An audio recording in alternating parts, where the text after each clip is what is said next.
Владимир Владимирович Путин. В четверг в Кремле Владимир Путин вручал награды вернувшимся из Сирии военным.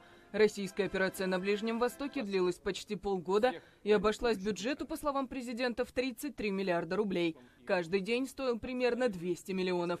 Путин уточнил, эти деньги были заложены в бюджет Министерства обороны на 2015 год.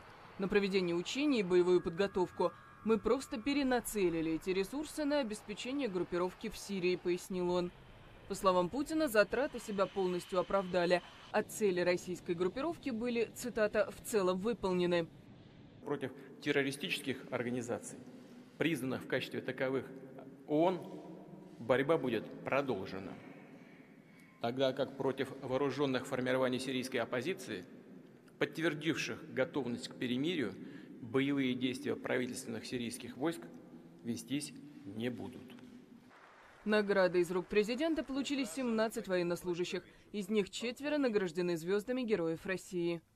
На церемонии Владимир Путин также заявил, в случае необходимости Россия может вновь нарастить группировку в Сирии в течение нескольких часов. Все партнеры предупреждены и знают.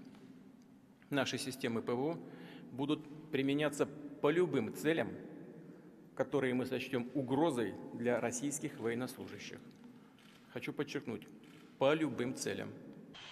По данным Пентагона, в среду российские самолеты продолжали летать над Сирией, но авиаудары не наносили. При этом артиллерийские подразделения по-прежнему поддерживают войска Башара Асада в районе Пальмиры. Американские военные заявили, что пока не могут оценить, в чем состоят намерения России, и ждут развития событий. Западные дипломаты ранее предполагали, что Владимир Путин пытается вынудить сирийского президента согласиться на мирное урегулирование конфликта. Война в Сирии продолжается уже 5 лет.